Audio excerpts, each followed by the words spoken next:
Павел Иванов. Как пережить смерть близкого? Пошаговая инструкция к новой жизни.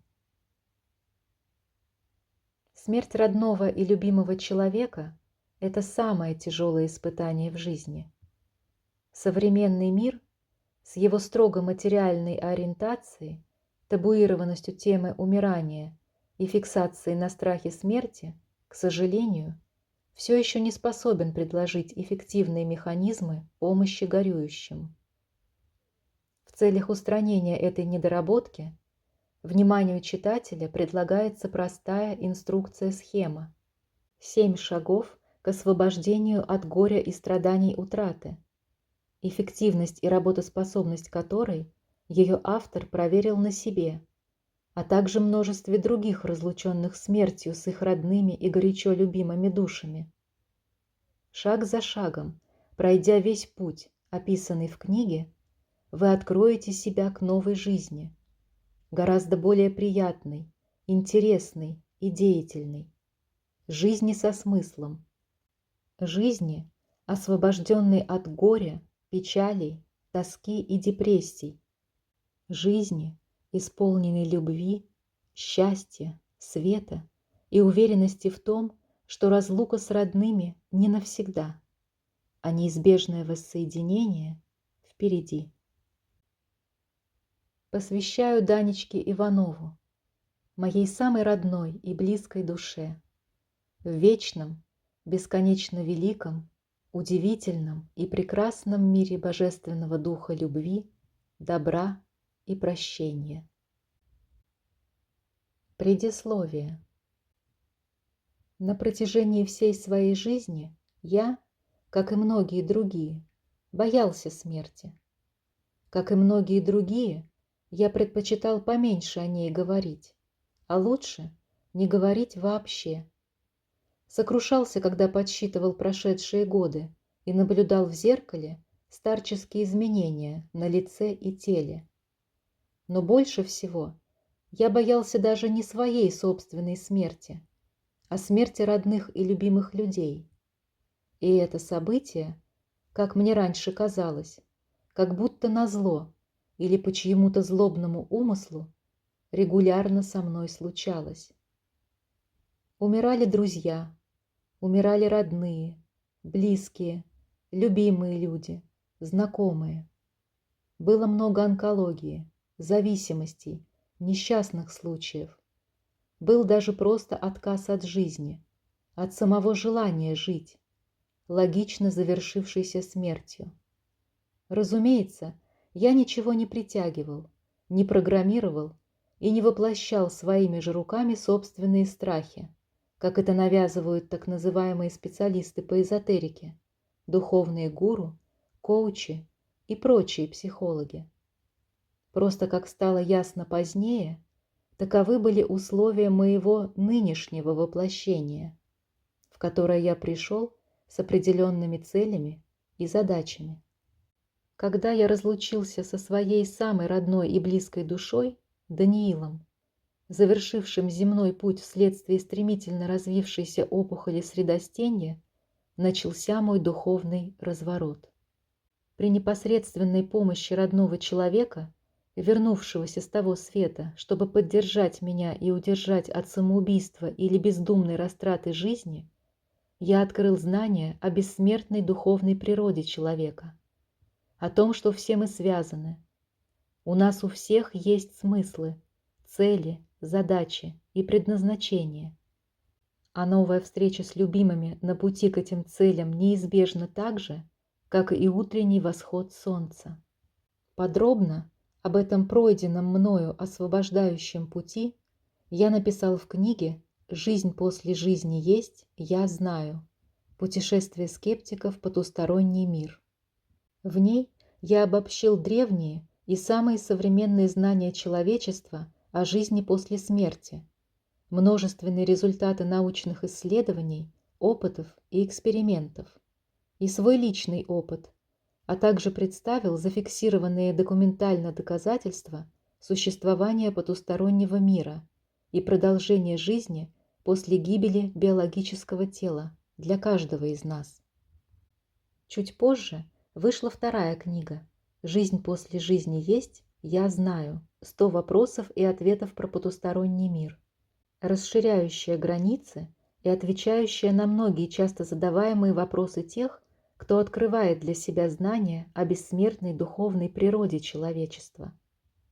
На этом удивительном пути познания и духовного развития меня ждали избавление от страха смерти, от горя и страданий, буквально разворот на 180 градусов, полное изменение жизни, подходов к ней и мировоззрения, открытие невероятных вещей, многие из которых принято называть несуществующей магией.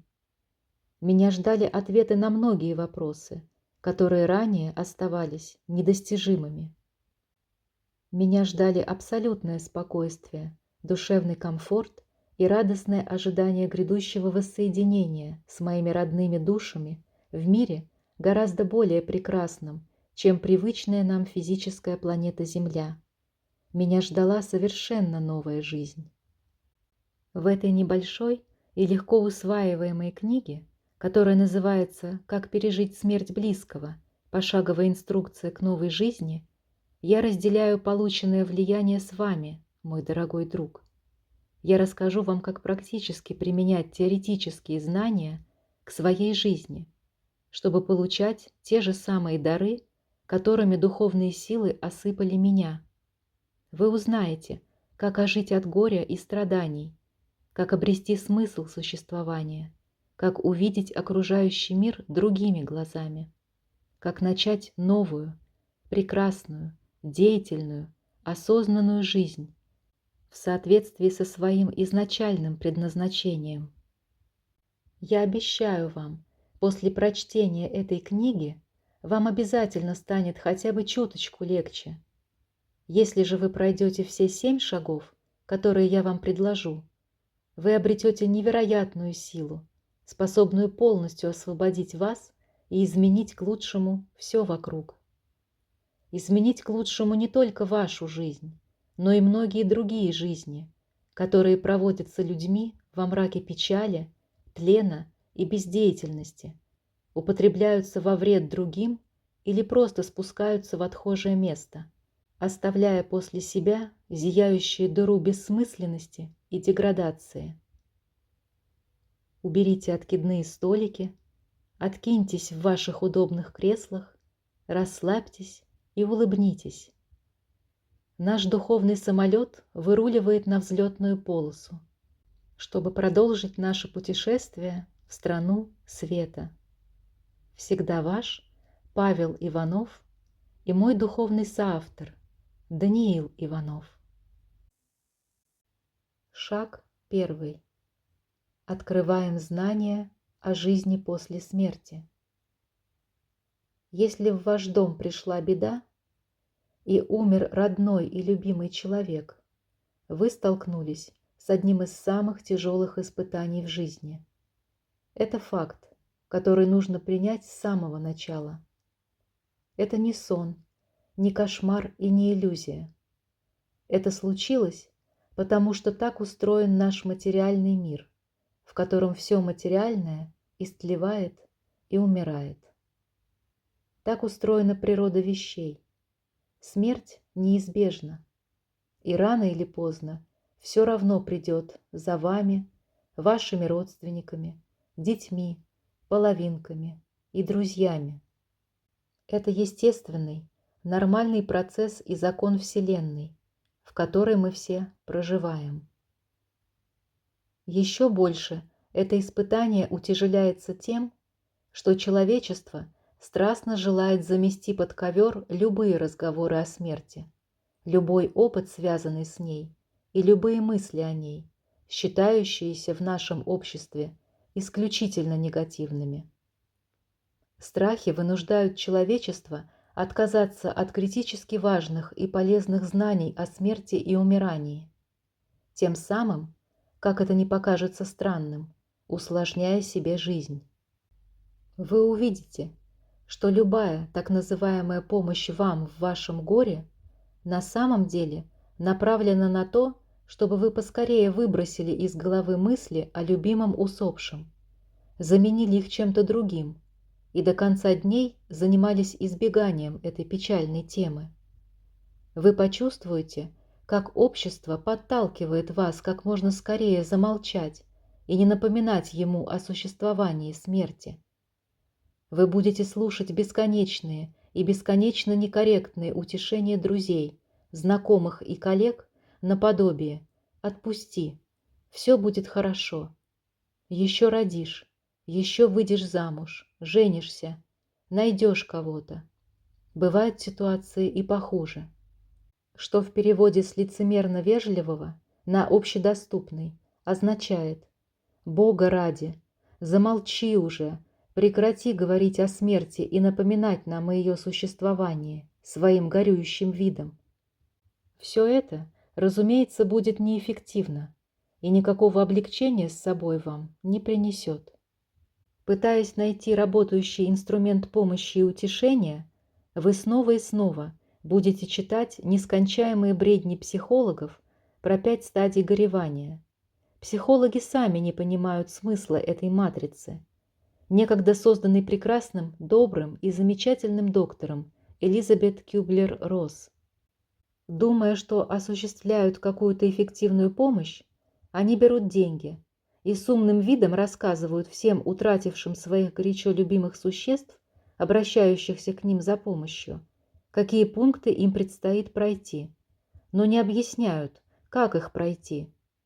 В результате все это ожидаемо и логично не помогает. Это все равно, что, пытаясь объяснить устройство двигателя внутреннего сгорания, раз за разом рассказывать не про поршни, головки цилиндров и воспламенение топлива, а про то, что двигатель устанавливается на автомобиль и приводит его в движение по дорогам, на которых установлены светофоры.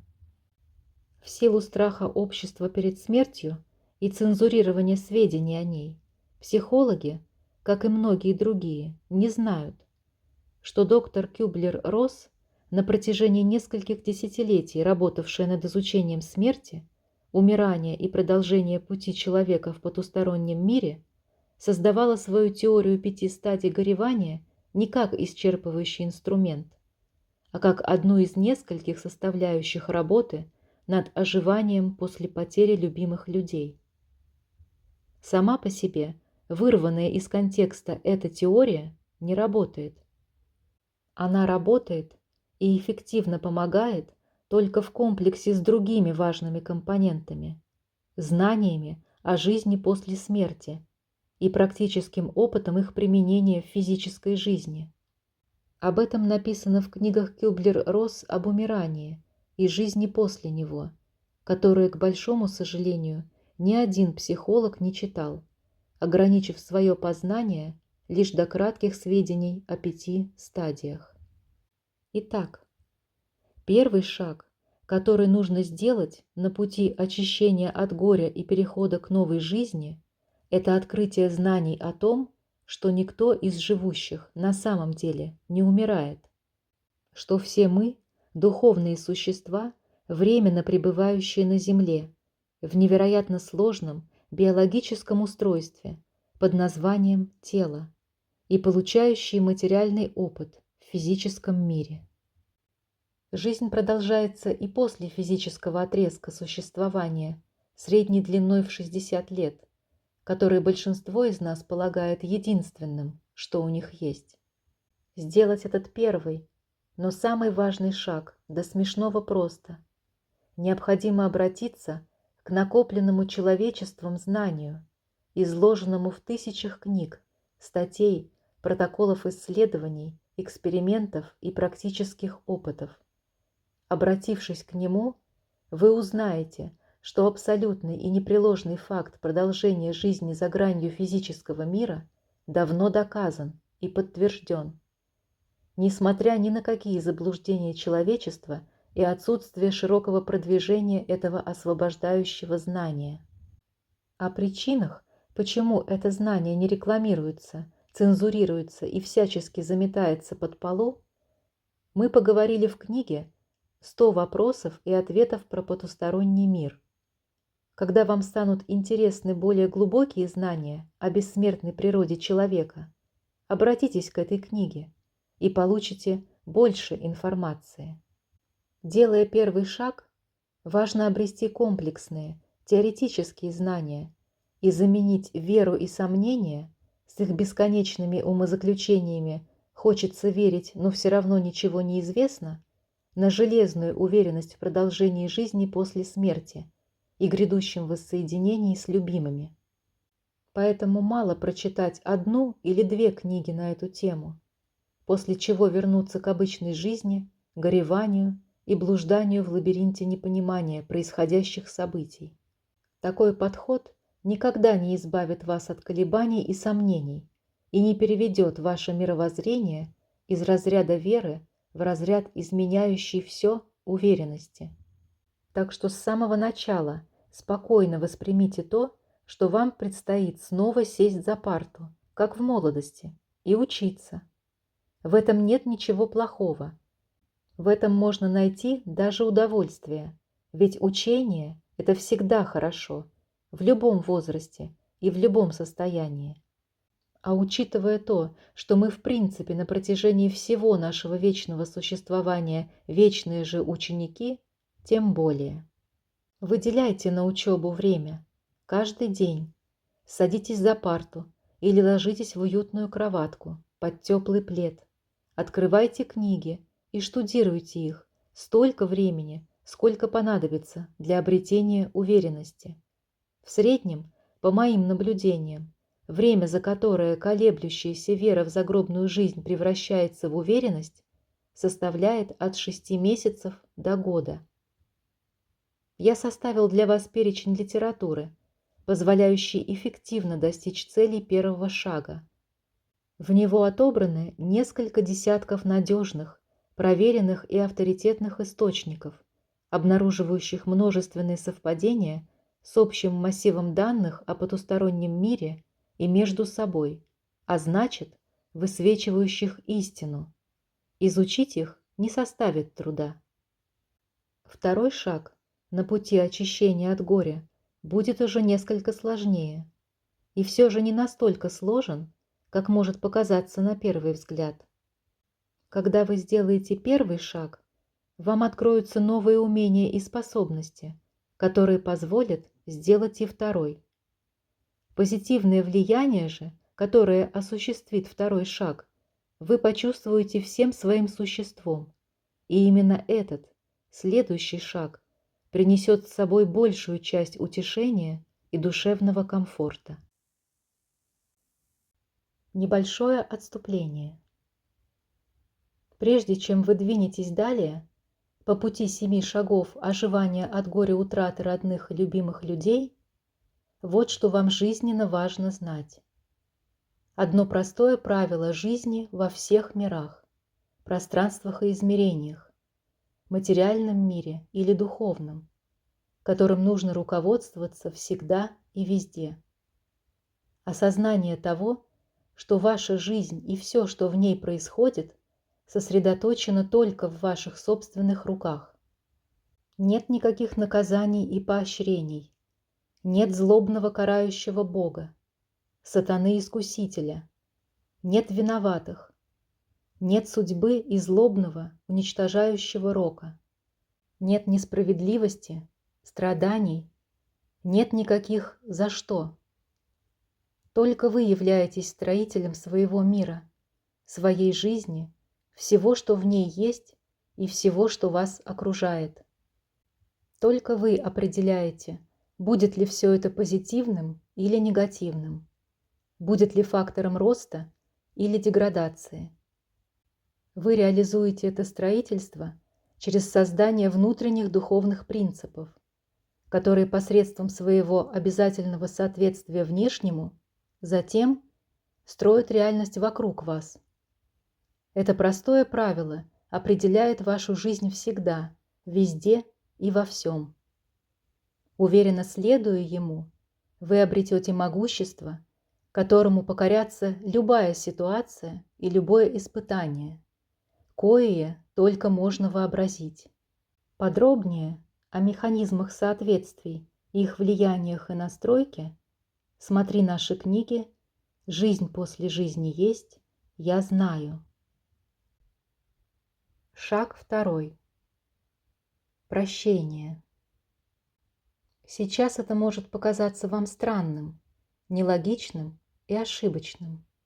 Но поверьте, это абсолютная истина, проверенная уже миллионами человек, потерявших своих близких, включая и автора. По-настоящему ожить после смерти родного и любимого человека можно только направлением своей воли и намерений изнутри вовне. Чем больше вы зарываетесь в себе, в своих собственных желаниях и своих собственных печалях, страданиях и проблемах, тем дальше вы от покоя и новой жизни. И наоборот, чем более ваши мысли, поступки и устремления направлены на окружающих, на их благо и бескорыстную помощь им, тем ближе вы к пониманию своего предназначения, уразумению смысла жизни и ответу на вопрос, почему вам приходится проходить через самое тяжелое испытание в жизни. Прощение является одним из самых важных шагов в этом устремлении и, как следствие, на всем пути к новой жизни и освобождению от горя. Прощение – это наше решение по избавлению другого человека от нашей на него озлобленности. Прощая, мы совершаем светлый, добрый и чистый поступок. Мы снимаем груз деструктивно влияющей злобы с другого человека, тем самым делая нечто прекрасное, милосердное и великодушное. Но это еще не все. Когда мы прощаем, мы открываем дорогу к свету сразу для двух душ. Для того, кого мы прощаем, и для своей собственной. Спасение другой души немедленно возвращается нам радостью, счастьем, утешением и очищающей от печали энергией. А дальше обе эти души начинают источать вовне самые светлые чувства, мысли и эмоции. Таким образом, одним лишь прощением создается цепная реакция добра, позитива и любви, которая затем распространяется по всей планете, захватывая все новые и новые души в круговорот света и благоухающей любовью энергии. Затем эта энергия огромными волнами возвращается к ее изначальному отправителю, то есть простившему. Это наполняет его такой благодатью, с которой не сравнится ни одно удовольствие физического мира. Эта энергия и есть работающее лекарство от горя, которое, в отличие от таблеток земных врачей и психологов, щедро выписываемых всем горюющим и скорбящим, не просто на время забивает симптомы, делая из человека сонный овощ, а по-настоящему лечит душу. Получить это лекарство может каждый и абсолютно бесплатно. Для этого не нужно идти на прием к врачу или в аптеку, выписывать дорогущие уколы из-за границы, тратить огромные деньги и вообще как-либо напрягаться. Даже удивительно, насколько просто получить это лекарство, лежащее у всех на виду, и как люди проходят мимо него, считая все это выдумками. Это лекарство – искреннее и безусловное прощение. Простить нужно всех.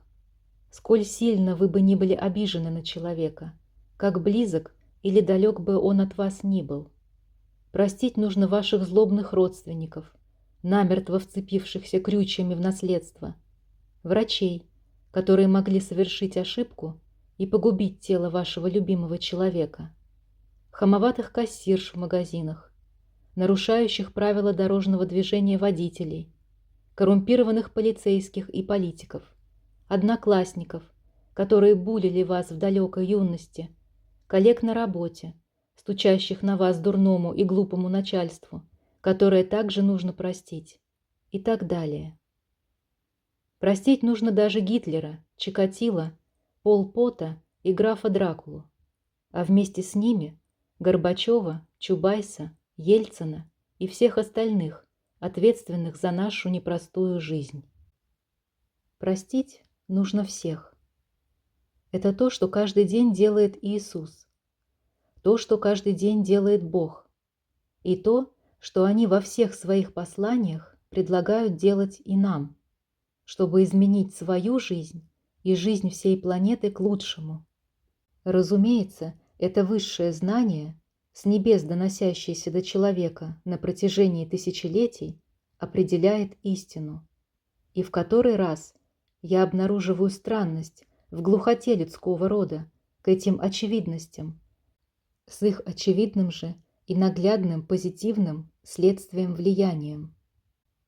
Наша длящаяся злоба и обида не являются наказанием для человека. Поэтому, если вы думаете, что, простив, вы избавите его от расплаты за совершенные им поступки, это совершенно не так. Наша злоба – это наше собственное наказание самих же себя, и только. Прощением же, наоборот, вы поможете прощаемому как можно быстрее прийти к расплате и искуплению, пройти через них, очиститься, исправиться и стать лучше. Тем самым вы получите огромную пользу и огромное богатство и для себя. В этом суть. Злоба и обида – это мнимая справедливость. Некогда подмененное и засаженное нам в сознание, ее ложные понятия ни капельки не приближают нас к покою и комфорту в душе, к освобождению от страданий, к исполнению желаний, к развитию и новой жизни. Очищение же от обид, несмотря ни на какие стереотипы, что плохих людей нужно ненавидеть до конца жизни и желать им вечности мучений в аду, ведет нас в самые прекрасные, райские места еще здесь, при жизни на земле, и тем более после завершения физической жизни. Происходит это по закону соответствий, о которых мы подробно говорили в книгах «Жизнь после жизни есть, я знаю». То, что у нас внутри, определяет то, что возникает вокруг нас. Научившись пониманию этого закона, мы обретаем великое могущество изменять любую ситуацию и исполнять любые желания. Прощение – это обоюдное освобождающее действие. Поэтому, кроме того, чтобы простить всех, необходимо и попросить прощения у всех, кому ваши поступки и мысли на протяжении всей жизни могли причинить вред. При этом неважно, простит ли вас тот, у кого вы просите о прощении, или нет. Неважно, даже если он посмеется над вами и скажет, что вы приползли к нему на коленях, а значит, он победил в вашей длительной вражде. Важно, что вы совершаете эту искреннюю просьбу о прощении, снова создавая цепную реакцию света и любви. Если человек, у которого вы просите о прощении, упустит возможность преисполниться ими, это останется лишь его проблемами и трудностями, и никак не затронет ваше освобождение и ваш вклад в увеличение количества добра во Вселенной. Очень важно простить и себя. Если вы вините себя в смерти любимого человека за то, что не досмотрели, не дослушали, не долюбили, не предприняли мер, ругались, проявляли равнодушие и так далее, помните, на самом деле вы ни в чем не виноваты. Критически важно избавиться от изъедающего душу чувства вины. Невозможно предусмотреть будущее. Никто не в силах это сделать.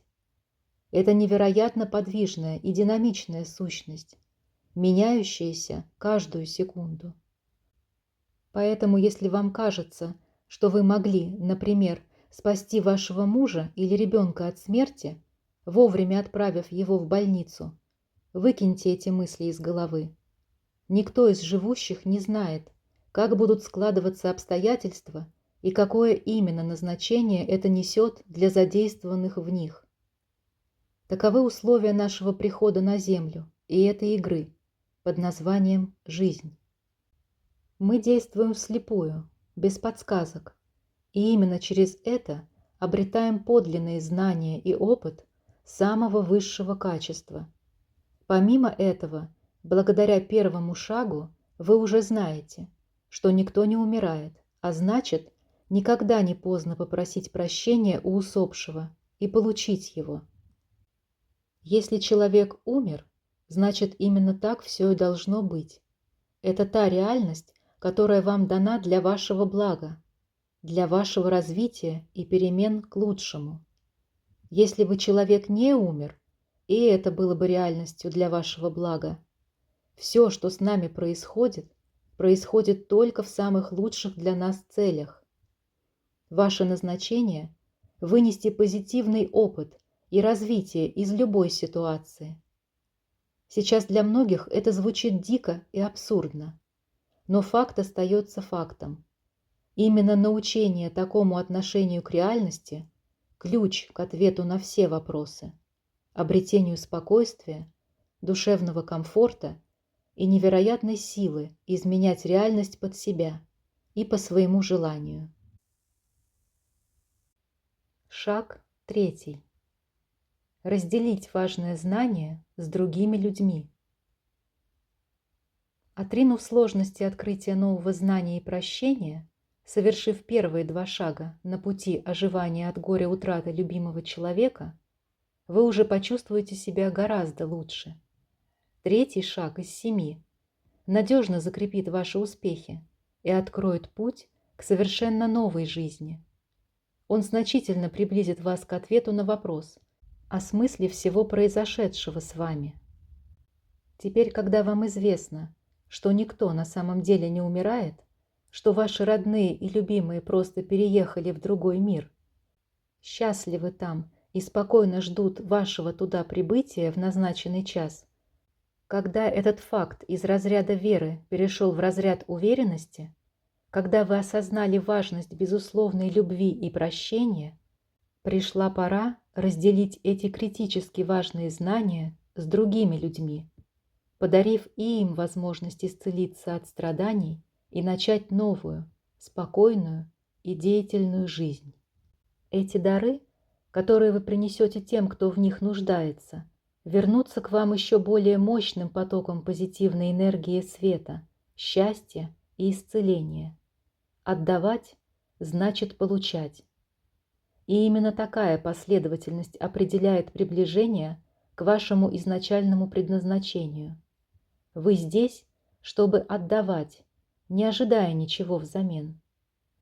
Мы все здесь для того, чтобы отдавать, помогать и строить таким образом лучший мир. Вот так все просто. Искренне поверив в это, доверившись духовному миру, отвергнув сомнения, эгоизм и свою личную нужду, отдав последнюю 1000 рублей тому, кто в ней нуждается больше вас, вскоре вы получите 3. А если у вас, как и у многих сейчас, нет 1000 рублей, или вы пока не можете преодолеть свои сомнения и полностью довериться высшим силам, которые никогда не бросят вас на произвол судьбы, отдайте свою любовь, неравнодушие и знание. И вскоре вы получите все блага, о которых только могли мечтать, материальные и, в первую очередь, духовные. Отдавая, мы получаем гораздо больше, чем отдали. Даже странно, что человечество до сих пор не осознало этот простой и работающий без сбоев механизм. Кому-то может показаться, что у него нет соответствующих инструментов и возможностей, денег или влияния. Но это не так. Поделиться знанием, как ожить от горя, и помощью с окружающими может каждый. Кто-то напишет книгу, кто-то снимет фильм, кто-то откроет блог, а кто-то просто передаст свою уверенность в выживании личности после смерти биологического тела и важности безусловной любви и прощения коллеге на работе за обедом или первой встречной вдове на остановке общественного транспорта.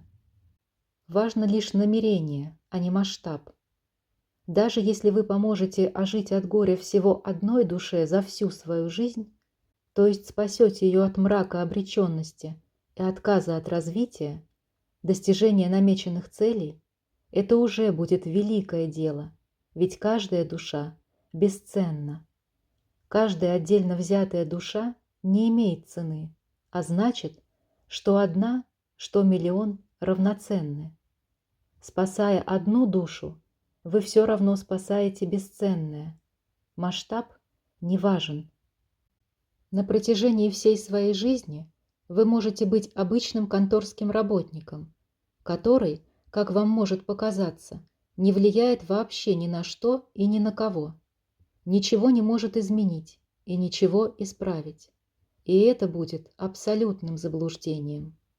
Вы влияете на все и на всех, каждым своим поступком и даже каждой мыслью, и можете до невероятного многое. Разделяя исцеление от горя, вы в буквальном смысле слова будете спасать страждущих людей.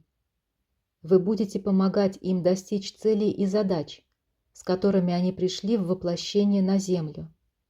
Вы будете спасать их важные миссии и избавлять их от необходимости заходить на второй круг из-за провала этих миссий, в связи с отказом от них, из-за горя утраты. Вы будете дарить им возможность прожить оставшееся на земле время спокойно и радостно, в душевном покое и комфорте. Возникающая в результате такой помощи энергия будет возвращаться вам благодатью и исполнением всех желаний. Но что самое важное, прокатываться огромной светящейся волной добра по всей планете, делая наш мир лучше, уверенно приближая его ко дню, когда он будет избавлен от жестокости, насилия, равнодушия, войн, ненависти и розни, отравления экологии и уничтожения матери природы. Интерлюдия. Помните, наши родные и близкие никогда нас не покидают, независимо от того, существуют их физические тела, или они уже отжили свой очередной срок на земле. Наши души всегда вместе. Пустыня. Среди пустыни бесконечной, где жизни нет и лишь песок, как вестник смерти скоротечной, тому, кто вечно одинок. Среди пустыни бесконечной, шагая вдаль за часом час, путем судьбы бесчеловечной, тебя я встретил и увяз. Твоя улыбка, смех и удивление, лик ангела в твоих глазах. Судьба дарует мне прощенье, звездой пылая в небесах. Среди пустыни бесконечной не есть я жажду и не пить, а сжать твою ладонь навечно, чтоб никогда не отпустить. Шаг 4. Расширение помощи. Поскольку, как уже было сказано, искренне, безусловно и бескорыстно отдавая, мы получаем и получаем гораздо больше, чем отдали, логично на следующем шаге оживания от горя утраты расширить спектр помощи окружающим, с чисто теоретического разделения знаний о нашей бессмертной природе до правила «помогай всем, везде и всюду». В наши непростые времена, когда, как говорят, самому бы выжить не до других, это может показаться сложным, но на самом деле это проще простого, а подобные высказывания – лишь дополнительные свидетельства того, что их авторы находятся в плену эгоизма и материализма. Не обязательно обладать $1 миллион или 24 часами свободного времени в сутках, чтобы помочь людям, запустив таким образом цепную реакцию добра, света и любви. Возможности помочь ближнему Вселенная подкидывает сама на каждом углу. Каждый наш шаг в пространстве времени сопряжен с такими возможностями. Выходя на прогулку, мы видим голодных уличных котов, замерзающих бездомных, яростно дерущихся мальчишек, мамочек с колясками и так далее. Накормите котов, дайте пару медиков бездомным, разнимите дерущихся и поясните им недопустимость жестокости по отношению к живым существам. Помогите мамочке затолкать коляску к входной двери подъезда. И поверьте, вы уже сделаете гораздо больше, чем миллиардер, отправивший свой миллиард на благотворительность. Является ли все описанное сложным и невыполнимым? Конечно, нет. Это не требует ни серьезных финансов, ни затрат времени. Все это делается походя, в процессе обычной жизнедеятельности. Просто не проходите мимо. Жизнь сама предоставляет возможности для помощи, очищения и развития. Вопрос исключительно в желании согласиться на такие прекрасные возможности, а также в том, чтобы выйти за пределы собственного эго и развить в себе неравнодушие к окружающим, которое мгновенно вернется благодатью, утешением и другими позитивными эмоциями. И все же такая награда не должна становиться побуждающим к действию и развитию фактором. Это лишь приятный бонус на пути, и именно таковым он и должен восприниматься. Просто протягивайте руку помощи любому, кто в ней нуждается.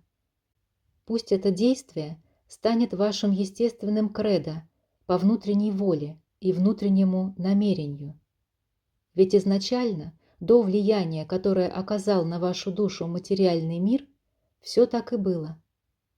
Очищение души от налипшей на нее грязи материального мира – одна из самых важных задач, с которыми мы пребываем на Земле во время биологического отрезка нашей жизни. Очень важно осознать разницу между помощью или разделением, о котором мы говорили в предыдущей главе, и навязыванием. Навязыванием другим своего мнения, знания, личных верований, религиозных стереотипов, той же помощи, чего угодно. Любая помощь, осуществляемая без желания того, кому ты помогаешь, в угоду своему собственному видению и установкам, это уже не помощь, а суть тоже насилие. Любое насилие запускает цепную реакцию мрака, а не света. Если кто-то, кому вы желаете помочь, не хочет этой помощи или не готов к ней, это должно восприниматься спокойно. Каждый из нас по умолчанию абсолютно свободен в своих решениях, выборе путей и направлений. Никто не имеет права посягать на эту свободу. Сам Творец Вселенной установил такие правила и следует им. Разумеется, и мы, Его творение и дети, также должны следовать им. Опять же, не по принуждению, но по искреннему осознанию единственной верности такого подхода. Помогая другим, со временем вы научитесь сразу определять, когда человек нуждается в вашей помощи и знаниях, а когда нет. Это будет развиваться, способность к несловесному общению, доступная любому из нас в духовной форме бытия, и ограниченное пребыванием в физическом теле. А пока просто спросите того, кому вы желаете помочь, нуждается ли он в этом.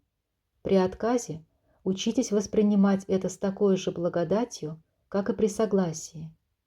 Помощь является лекарством для излечения душ только тогда, когда она безусловна и бескорыстна во всех смыслах этих понятий. Помогая живым существам при любой удобной и неудобной возможности, расширяя свои устремления, намерения и волю из чисто внутренних во внешние, вы будете настраивать соответствие своей души самому лучшему внешнему окружению. Именно таким образом вы и обретете покой, оживете от горя утраты, наладите свою физическую жизнь и исполните любые желания. А после завершения земного пути окажетесь в самых лучших сферах того света, встречаемые своими родными и любимыми и готовые продолжить совместный путь в деятельных целях строительства и развития божественной вселенной любви, добра и света. что и является нашим общим, изначальным предназначением. Шаг 5. Дайте себе время и продолжайте путь.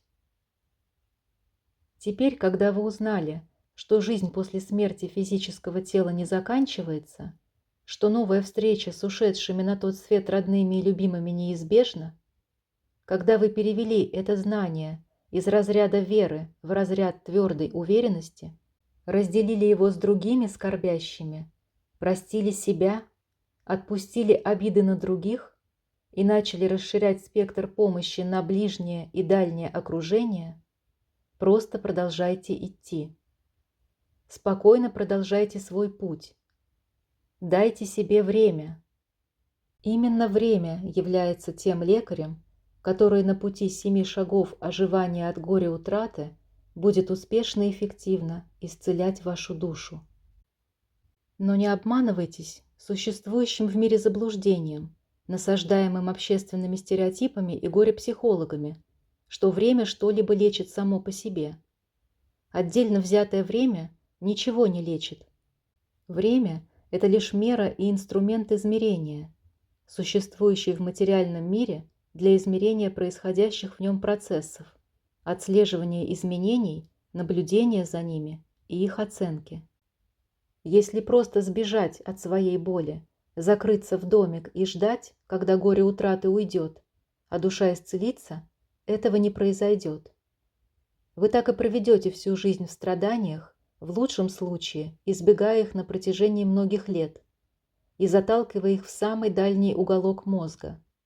Оттуда они все равно будут просачиваться в верхний слой сознания, затапливая его печалью, грустью и болью, а вашу жизнь превращая в ад. Когда же время, этот вселенский инструмент отслеживания измерений, действительно лечит? Только тогда, когда оно деятельно потрачено на эти самые изменения. В данном случае шаги, о которых мы говорили ранее и еще будем говорить на следующих страницах. Если не просто ждать, но тратить время с пользой для окружающих и себя, оно станет искомым лекарством и вкупе с дарами других шагов избавит вас от горя утраты навсегда. Негативная энергия страданий будет замещена созидательной энергией, которая начнет откликаться в сердце теплом, радостью, наслаждением и самыми светлыми эмоциями, а тоска по любимым превратится в спокойное, приятное и уверенное ожидание грядущей встречи с ними в мире куда более прекрасном, чем тот, в котором вы проживаете ныне. Не нужно торопиться. Не будьте к себе чересчур строги и требовательны. Дайте себе это время. Просто спокойно, размеренно, планомерно и методично, шажок за шажком, продолжайте идти в направлении цели, и вы обязательно дойдете.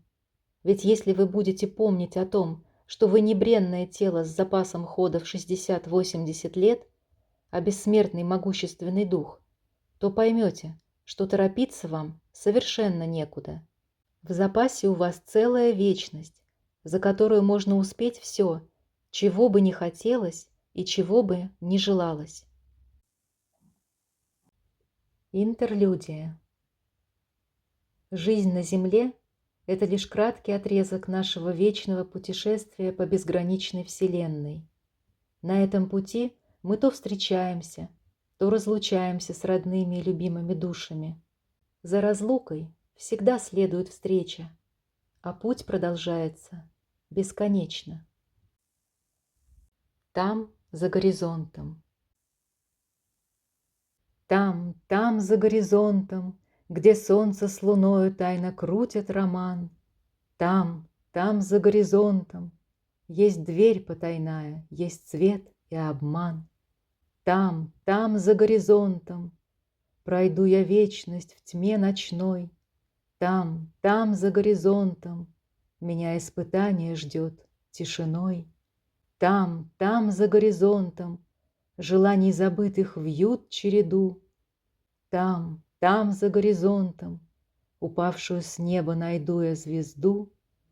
И где-то там, за горизонтом, мне жизни однажды откроется суть.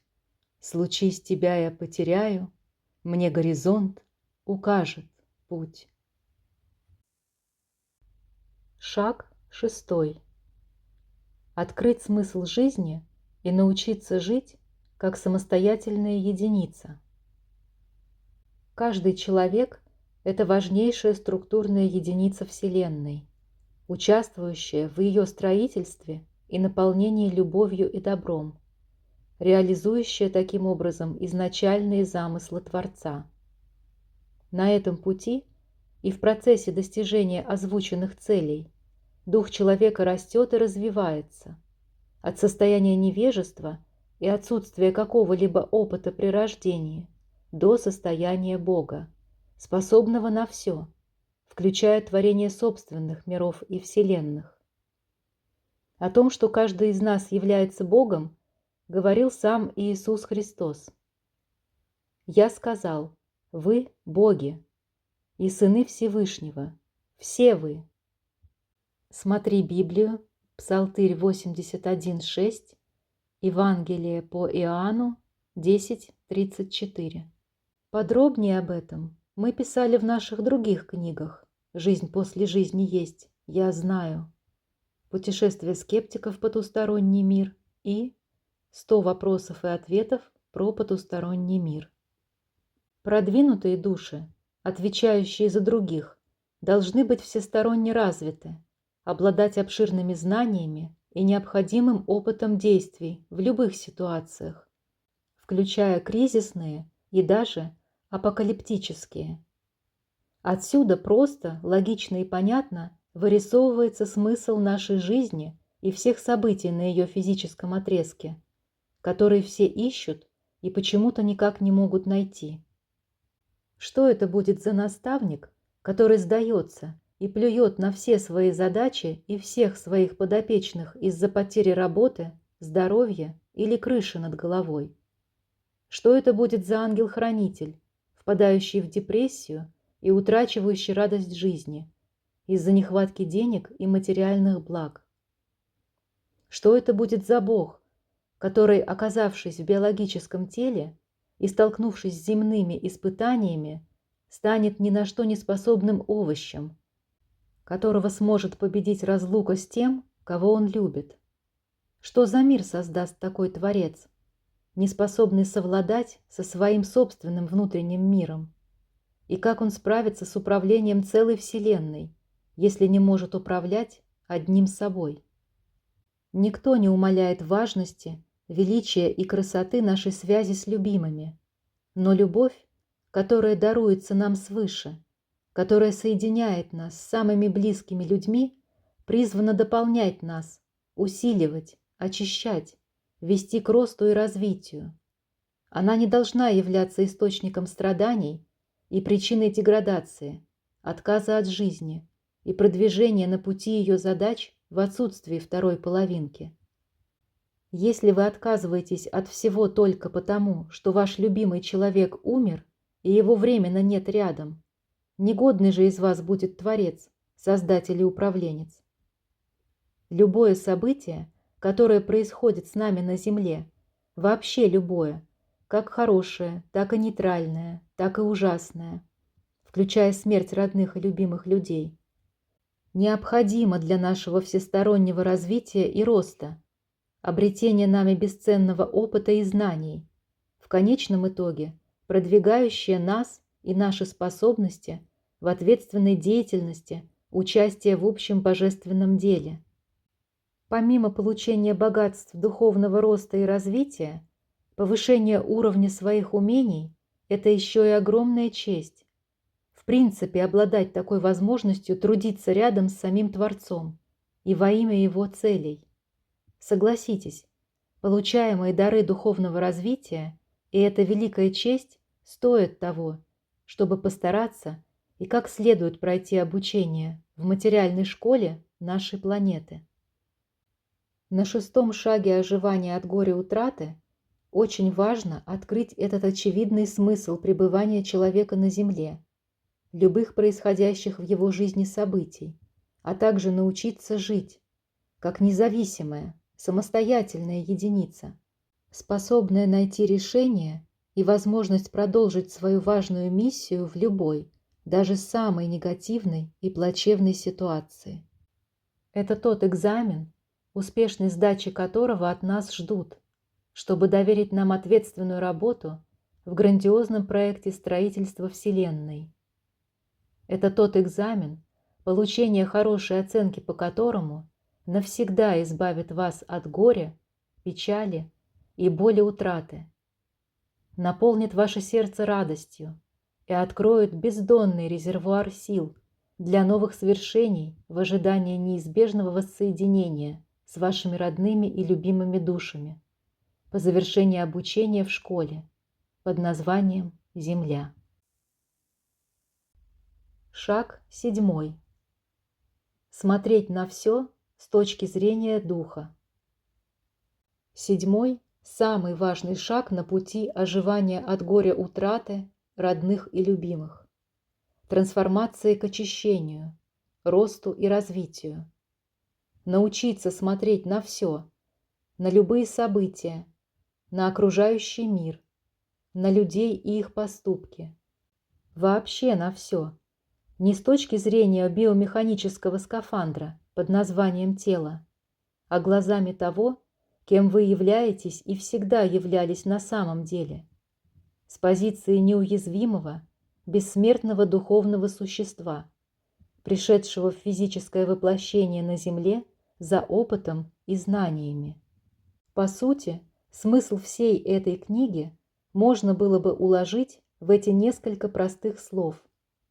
Однако и в осознании этого тоже смысл 7 шагов. Никогда невозможно сразу и в один скачок достигнуть финальной цели. Невозможно одномоментно усвоить знания, накапливаемые тысячелетиями. Невозможно сразу объять необъятное. Достижение любой цели, решение любой задачи – это всегда процесс, это путь, который нужно и можно одолеть. Спокойно, основательно, не торопясь, ничего не боясь и не паникуя. Шаг за шагом. В выборе же правильной точки зрения сокрыта истина. Быть тем, кто мы есть, и оценивать реальность именно с этой позиции означает достичь одной из важнейших целей, с которой мы пришли в воплощение – очистить душу от иллюзий, страхов и искушений физического мира, победить их, воспарить над ними и вспомнить о том, кем мы являемся на самом деле, о нашей настоящей природе и наших настоящих возможностях.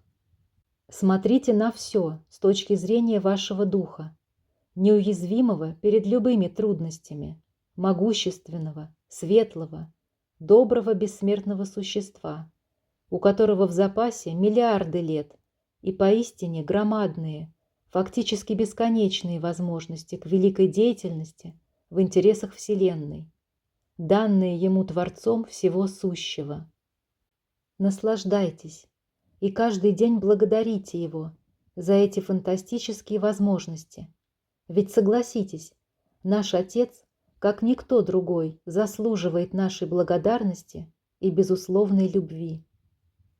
Однажды открыв такое умение, смотреть на все с точки зрения духа и благодарить за все без исключения, сняв с себя шоры, ограничительные рамки, освободившись из тюрьмы, в которую человечество загнало себя само по собственной воле, и в которой лишь по собственной же воле себя удерживает, вы навсегда забудете о печалях и станете наслаждаться жизнью во всех ее проявлениях. Ведь нет ничего прекраснее, чем просто жить и вместе с родными и любимыми душами, рука об руку, на протяжении вечности постигать этот удивительный мир и трудиться во благо всех в нем живущих, во благо всего творения. Заключение. Итак, прочитав эту книгу, вы открыли для себя знание о том, Как освободиться от горя утраты близкого человека самому, освободить от негативных эманаций, порождаемых вашим горем, и его? Как вернуться к спокойной, комфортной и деятельной жизни, наслаждению ей, реализации целей и задач, которые до рождения на земле вы поставили перед собой сами, с которыми спустились в земное воплощение, и которые, уверен, вы разделяете мое мнение, очень желательно достичь, вместо того, чтобы из-за испытания, пусть и достаточно сложного, поставить на них крест. Дело за малым. Осталось только применить эти знания на практике. Не слушайте дрожащий внутренний голосок страха и сомнений, который уже убеждает и еще долго будет убеждать вас в том, что все это невозможно, что желание поверить в истинность всего написанного выше так и останется желанием и не принесет с собой никаких позитивных перемен. Победа над этим трусливым и лживым шептателем тоже входит в спектр ваших задач, с которыми вы должны справиться за время нахождения на земле. Просто сделайте первый шаг.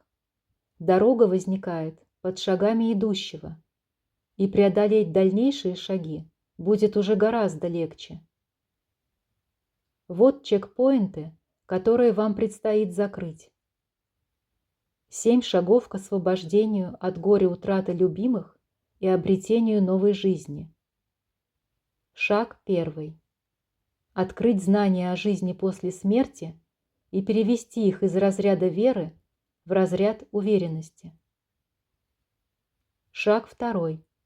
Простить всех без исключения, включая себя. Шаг 3. Разделить важное знание с другими. Шаг 4. Расширить спектр оказания помощи, помогая всем, везде и всюду. Шаг 5. Дать себе время и спокойно продолжить путь. Шаг 6. Открыть смысл жизни и научиться жить как самостоятельная, независимая единица. Шаг 7. Смотреть на все с точки зрения духа, наслаждаться жизнью и благодарить высшие силы. Почему я уверен, что вам под силу достичь цели, справиться со смертью близкого, не опуститься на дно бездны скорби, печали и депрессии, не спустить свою жизнь в отхожее место, а вместо этого ожить от горя и продолжить духовный прогресс, ради которого вы и пришли на землю? Почему я убежден, что вы это точно сделаете? Главным образом потому, что вы проходили через смерть родных и близких, а как вы теперь понимаете, вовсе не смерть, а временную разлуку с ними, множество раз. Огромное количество раз вы уже приходили на землю, жили здесь в течение некоторого времени, проходили различные испытания, а затем умирали и возвращались домой, воссоединяясь со своими любимыми. Память об этом сокрыта внутри нашего подсознания, и где-то там внутри вы отлично знаете, что это такое и с каким счастливым финалом всегда завершается эта эпопея. Эти сокрытые до поры знания всегда с вами и обязательно помогут вам не сбиться с пути. Кроме того, вы не одни, никогда не были одни и не будете одни. С вами всегда и в любой момент времени целая команда незримых духовных помощников, друзей, наставников, ангелов-хранителей, родственных душ, других представителей рода и ближнего круга. С вами ваша собственная сверхличность, как никто другой близкая вам и заинтересованная в том, чтобы у вас все получилось. С вами ваш любящий и всемогущий Отец, который никогда не даст вас в обиду и всегда придет на помощь. И я тоже с вами. Обнимаю вас, окружаю теплым розовым коконом любви, посылаю все самые позитивные эмоции, желаю справиться со всеми испытаниями и ни секунды не сомневаюсь в том, что вам это удастся. Продолжение. Для изучения других подлинных историй реальных людей, а также получения более подробной информации, сведений о научных исследованиях, экспериментах, опытах, документально зафиксированных доказательств продолжения жизни после смерти физического тела человека и обязательном воссоединении с нашими покинувшими земной мир родными и любимыми, читайте следующие книги серии «Жизнь после жизни есть, я знаю» Павла и Даниила Ивановых. Путешествие скептиков в потусторонний мир, 100 вопросов и ответов про потусторонний мир, что ждет нас после смерти, погружение в потусторонний мир и доказано великими. Где найти знания? Я подготовил для вас список литературы, которая поможет вам пройти путем света, о котором я написал в своих книгах. Эти отобранные мной из огромного множества источники основаны на тысячах и тысячах других, начиная от времен древности и заканчивая сегодняшним днем, а также научных исследованиях и изысканиях, экспериментах и практических подтверждениях.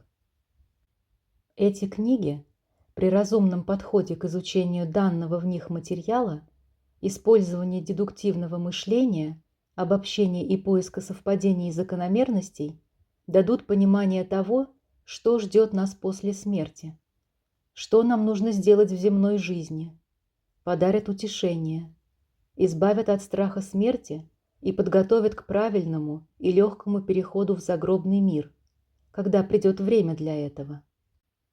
Источники расположены именно в том порядке, в котором их следует изучать для получения полноценного знания и уверенных доказательств искомого, фактов продолжения жизни после смерти физического тела и воссоединения с любимыми в посмертном мире.